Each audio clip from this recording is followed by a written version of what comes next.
Hello, everybody. Will Wilberforce here, author of the book Woke Defined. After 100 debates with them, I've been able to unlock the riddle of what on earth is going on in their minds when they come up with woke governmental policy. So, what is woke governmental policy? Woke governmental policy is for every American to be ruled by the emotions of a few. Facts cannot be allowed to create this policy. The emotions of everyone else cannot be allowed to create this policy.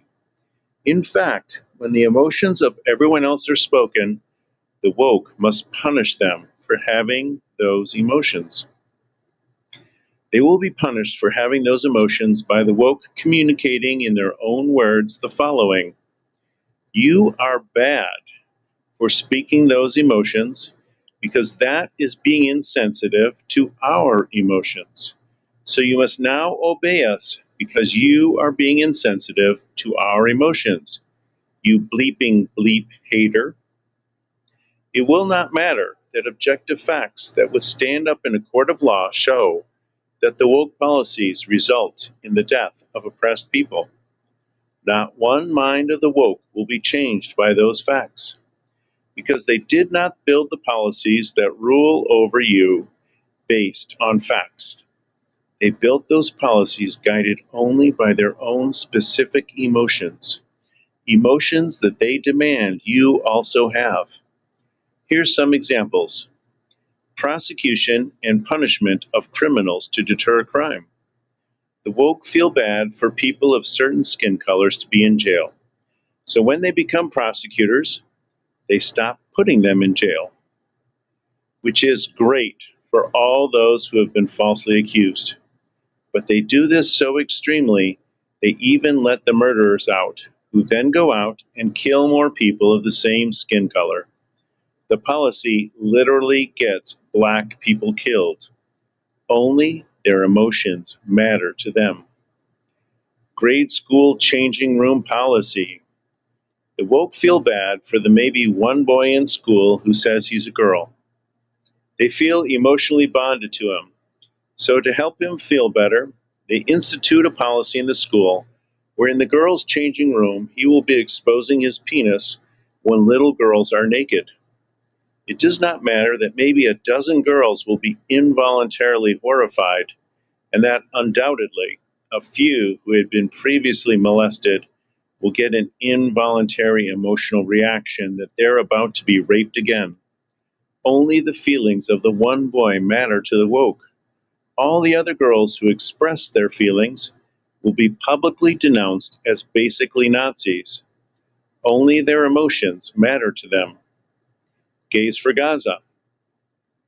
Gays for Gaza is U.S. gays who feel oppressed, a legitimate feeling that we should sympathize with. The woke mindset has taught them that in a conflict between brown and white, white is the oppressor and brown is the oppressed. So they feel an empathetic bond with brown people, in this case, the Palestinians. The fact that the Palestinian government's policy regarding gays is to often throw them off of roofs does not change the mind of the U.S. gays. The fact that the white people involved, Israel, have a policy of treating gays as equals with full protection does not change the mind of the U.S. gays. The fact that their support is about hoping that the Palestinians take over Israel, where all the gays living safely now will be thrown off roofs, does not change the mindset of the U.S. gays. The fact that the Palestinian leaders, in this case Hamas, have religiously declared in their founding charter that they believe in murdering civilians because of their race means nothing to the U.S. gays. Only their feeling of empathy with somebody who they've been taught suffers the same as them matters. Gays for Gaza in the real world and supported by facts means gays getting gays in Palestine killed. Only their emotions matter to them. Look at any woke government policy and you'll see that it's based about making they themselves feel better. Their rationale for the policy is never facts that would stand up in a court of law.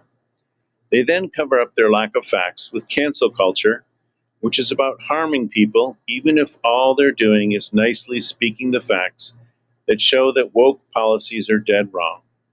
It doesn't matter the policy, it always gets back to them controlling society so they don't have bad feelings, like open borders, pronouns, social media censorship regarding nicely speaking facts that show that woke is bunk, teaching CRT to grade school students years behind in math and reading, DEI, biological males in women's sports.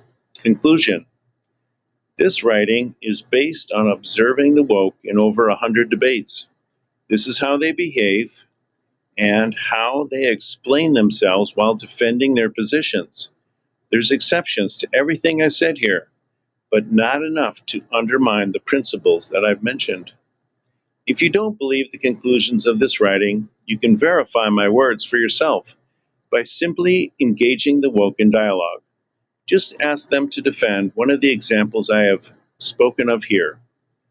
They will then use their own words to explain why they are right because of feelings.